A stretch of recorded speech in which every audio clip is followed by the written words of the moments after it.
Okay, so first we'll see how far we get here, but I'd like to offer two kind of somewhat separate talks. We'll see how far we go. If you can keep my attention on the clock and stop me when it's time. Okay. Last time we left off at these two concepts in Tendai Buddhism. Remember the names? Hongaku and Sokushin Jobutsu, right? Hongaku, original enlightenment, and Sokushin Jobutsu, this body itself is Buddha. So these are the concepts that a young Dogen was working with and questioning. Why do we need to practice if this is the truth? If this is the way things are, what need is there for practice? And if we look at the Dogen's instructions for Zazen, what does it say in the first couple of lines of the Fukan Zazengi, the universal instructions for Zazen? Practice is enlightenment, or what does it say there? The way is originally perfect and all-pervading. What need is there for concentrated effort? The way is originally perfect, and so this question, this is his foundational question. The way is originally perfect and all-pervading. What need is there for concentrated effort? If that's the case, then why bother practicing? So this was his question. This is the question he's asked, and so he begins to ask some of the leadership at Mount Hiezan, in the Tendai school, and they refer him to a Japanese Zen master named Eisai, who had recently returned from China to introduce Rinzai Zen to Japan. Keep in mind, what we're studying here is called Soto, so there's some little distinctions between those two, but Dogen then goes to Kenninji probably around 1217, and there's debate on whether he actually met Eisai Zenji. He probably died before. It was the same year, I think, around 1215, that Eisai Zenji dies, and this is the year that Dogen goes to Kenninji. But it's around 1215, 1217. The dates are not so clear to me at this time. He has another teacher, but he stays at Kenninji now, and Eisai Zenji has a successor named Myozen. And Myozen and he decide around, I want to say 1223. So when Dogen's around 23 years of age, they decide they were going to make the trek to China to find out the root of Buddhism, where Buddhism came from. I mean, Buddhism also came from India, but it was very, very lively apparently in China, and they wanted to go check it out there. So I'd like to share with you from a story in the Shobogenzo Zuimonki. So these are recorded sayings of Dogen by his successor Koun Ejo. And it gives us a little glimpse into his teacher Myozen, the Rinzai teacher Myozen. It's a story that I've taken quite a bit of inspiration from myself. And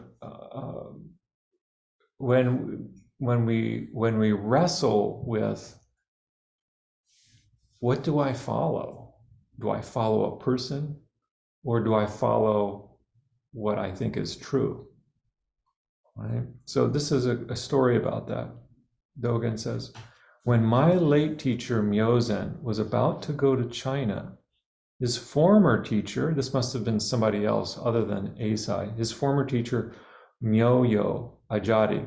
So it's typical to have multiple teachers, but he had a teacher named Myojo Ajari, Ajari is, there's a note on, Ajari is a title, not a name. And yeah, Acharya in Sanskrit, it's a title. His former teacher was living on Mount Hiei, became seriously ill, and was about to die. So, okay, so Myozen's former teacher was on the same mountain temple where Dogen had come from, Hiezan. So Myozen must have been like many of the monks at that time, a Tendai monk, and then wanted to study with this Rinzai Zen master. But he still had his teacher on Hiezan. Was Tendai Zen Buddhism? Tendai is another school of Buddhism. Of Buddhism, but not Zen. It's not Zen, but it incorporates elements of Zen into it. Okay. Yeah. At the time, Master Myoyu asked Myozen, "I am old and sick. My death must be near at hand. Please put off going to China for a while. Take care of me as I am very sick, and conduct a funeral service for me when I die." Here's also this one way of interpreting this could be through the lens of filial piety. Right? Take care of me until my death. That's a filial notion. And this is one of the ways that Buddhism is able to migrate from India to China. If you think about it, to leave home and become a monk is it's totally anti-Chinese, because in Chinese culture, the filial piety was considered to be what kept society together. It was the glue of society. And so to have a segment of the population not conform to that norm would be the equivalent of bringing chaos into society. It would, at least it would have been thought of that by the Chinese. So Buddhism had to undergo some considerable shifts and changes when it was migrating from India to China, to adapt itself to a Confucian worldview that said that it's very important. It's not that Indian worldview said it wasn't important to take care of your family, but if you're a home leaver, it's accepted. If you become a monk, it's accepted. It's acceptable in that society. Whereas in Chinese culture, it wasn't. That's just not what you do. So how did Buddhism adapt to that? Well, your teacher becomes like your parent, and you take care of your parent just as you would your teacher. And that's also how the lineage, the Zen lineage, became an important document for Chinese and Japanese monks. The lineage itself, it gives you become part of the Buddha's family. It's considered a blood lineage, a kechi myaku, it's the blood lineage. This is your blood, this is your new family, where Buddha is the head of the household. And then you have all of the teachers. And so to transmit the Dharma becomes an important asset to the next generation, right? Passing it on. So one way this can be looked at, one interpretation is that this is a very Confucian outlook by his teacher. Right? I'm old, I'm sick, I want you to take care of me before when I die, and to have a funeral service for me. This was an important thing. And then his teacher says, after I have passed away, carry out what you really wish to do. Once I die, then you can do that. Then you can go to China. Myozen gathered together with his fellow priests and disciples to consult with them. He said, quote, "Since the time I left my parents' home in my childhood, I have been brought up by this teacher, and now I have grown up." Listen to the language there, right? It really is. It's like a father-son, a parental relationship with the teacher. My debt of gratitude for his raising me is very great. Also, due solely to his upbringing, I learned the Dharma gate which is beyond the ordinary realm of the verbal teachings of Mahayana and Hinayana, or the provisional and the real. So he's acknowledging his teacher taught him some really profound Buddhist teachings that he came to realize on his own. He's expressing the gratitude he has for his teacher. Thanks to him, I came to understand causality, karma. I came to understand karma, learned right from wrong, surpassed my fellow monks, and gained honor. And now I aspire to go to China to seek the Dharma because I understand the truth of the Buddha Dharma. But this year he has become seriously ill due to old age and is lying on his deathbed. He will not live much longer, and he cannot expect to see me again. Right? If he goes to China, his teacher's going to die before he returns. Therefore, he strongly urges me to postpone my trip. It is difficult to go against my teacher's request. It's difficult, right? He's in a double bind now. He feels this pull to seek the truth, but he also feels the pull to take care of his teacher. Moreover, my going to China to seek the Dharma for the sake of benefiting sentient beings without holding my life dear derives from the great compassion of the Bodhisattva. So he's thinking about this in terms of compassion. He wants to go to China to save all sentient beings. Right? This is the compassionate heart. Is there any reason to go against the request of my teacher and go to China or not? Tell me what you think. So he's asking his fellow monks and his disciples, including Dogen, what do you think about me going to China, given the serious illness of my teacher? All of his disciples said, quote, give up going to China this year. Give up going to China this year. Your aged master's illness is critical. He will surely die. If you stay only for this year and go to China next year, you wouldn't be going against your teacher's wish, and you wouldn't be neglecting your greatest debt of gratitude. Right? It makes sense. Mm-hmm. Furthermore, what is wrong with going to China half a year or a year from now? It's a very practical question. It wouldn't go against the bond between master and disciple, right? This bond is really held sincerely. And still you would be able to carry out your wish to go to China. It's a win-win if you wait.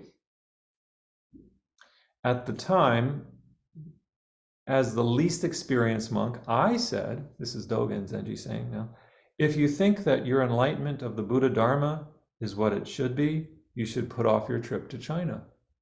Right? Makes sense.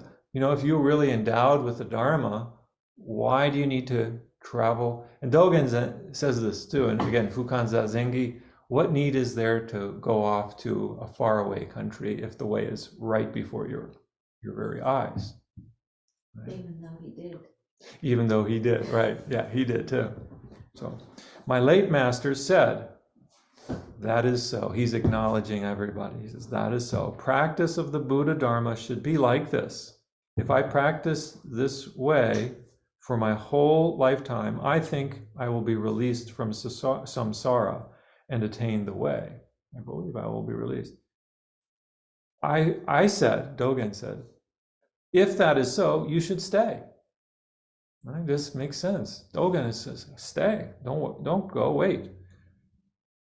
After all of us had given our opinions, Myo Zen said, all of you agree that I should stay. My resolution is different. Even if I put off my trip for the time being, one who is certain to die will die. My remaining here won't help to prolong his life. Even if I stay to nurse him, his pain will not cease. Also, it would not be possible to escape from life and death because I took care of him before his death. It would just be following his request and comforting his feelings for a while. It is entirely useless for gaining emancipation and attaining the way. To mistakenly allow him to hinder my aspiration to seek the Dharma would be a cause of evil deeds. Wow, he says, turn it around. However, if I carry out my aspiration to go to China to seek the Dharma and gain a bit of enlightenment, although it goes against one person's deluded feelings, it would become a cause for attaining the way of many people. Right? Since the merit is greater, it will help return the debt of gratitude to my teacher. So he's taking a different approach to this than everybody. Everybody's steering him, saying, "Stay, just wait. There's no harm done." He's saying, "No." So this is this is the person that accompanies Dogen to China. I find great comfort in these words, because we are often, he must have been going against the grain, a serious grain of his day and time. And when we find ourselves in a similar position, which we undoubtedly will at times, we'll question, like, should I remain loyal to my teacher or my friend, or should I be loyal to the truth? Sometimes our teachers don't teach the truth. Like Myozen's teacher, he calls it deluded thinking. What he's asking him is coming out of deluded thinking. Sometimes our teachers don't teach the truth, and so but we feel a loyalty. But we have to get clear. What are we following? Are we following a teacher? Or sometimes our friends also can guide us in a wrong path, and we have to ask ourselves, do I not do something because my friend would be upset by it? Or do I do this and upset my friend, and maybe even lose my friend? We get confronted with these problems today. So he goes to Myozen and Dogen accompany. Myozen is Dogen's teacher, and he accompanies his teacher to China. They must have had a very deep, close relationship there. And Dogen trains for, he actually has to sit in a boat waiting for his papers to be approved before he can go to to train in the monasteries there. And while he's staying on a boat, an elderly Chinese monk visits him and hears about this foreigner in this country, and of course they have Japanese mushrooms, the shiitake, probably shiitake, and he goes to buy mushrooms from Dogen. And so Dogen and this Chinese Tenzo, the cook, have this interchange back and forth that's very illuminating for Dogen. He talks about it in I believe it's in the Tenzo Kyokun, the instructions to the cook, another fascicle of Dogen's. It might be in the Hokyoki. Dogen has a journal of his experience in China. And so these are all sources for getting information about Dogen's experiences, thanks to him having written it down. So he has a little glimpse of enlightenment from this Chinese monk about what real practice is. He realizes that there's something more to it than simply studying koans and sitting in meditation that he didn't get, even studying in the Rinzai temple in Japan at that time. So he eventually gets approved to go. Myozen was already approved, and he's straight away in. And actually, Myozen dies when he's in China in training. He doesn't make it back to Japan. And Dogen is unsatisfied with the Buddhism that he finds in China, in the training monasteries that he's at. And this goes on for months, if not a couple of years, where finally he's decided to return to Japan. And just at that time, he learns of a new abbot having taken the monastery which he was previously residing at in China. And he's, okay, I'll give it one more shot. And this is where he meets his master, Tendo Nyojo Zenji. So Tendo Nyojo becomes his teacher, and he has some deeper glimpse into Buddhism and the Buddha Dharma through this particular master. He returns to Japan, and people ask him, "What did you bring back?" Right? So remember, Japan at that time is a very materialistic culture, kind of like the United States today. What did you bring back? We want to know. This teacher brought back the esoteric teachings. That teacher there brought back these teachings. What did you bring? And they're wanting to get something. They want something physical, something that they can hold. What does Dogen say? My eyes are horizontal, my nose is vertical. That's what he says. That's his response. My eyes are horizontal, my nose is vertical. Ponder that. He could have said, I have 5 fingers on one hand. He could have said it like that. I have 5 fingers on one hand. I have 32 teeth. I have 2 ears. He said, my eyes are horizontal, my nose is vertical. This is Dharma. This is the Buddha Dharma. He returns to Kenninji, the Zen temple where he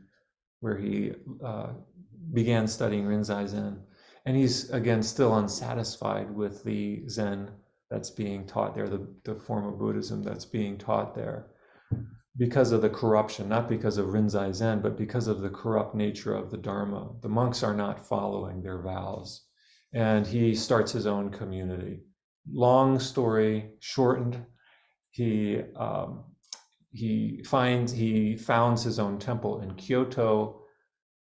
For probably political reasons, he's forced to migrate to a more rural area where he founds Eiheiji, which is present day one of the 2 head temples of Soto Zen in Japan is Eiheiji.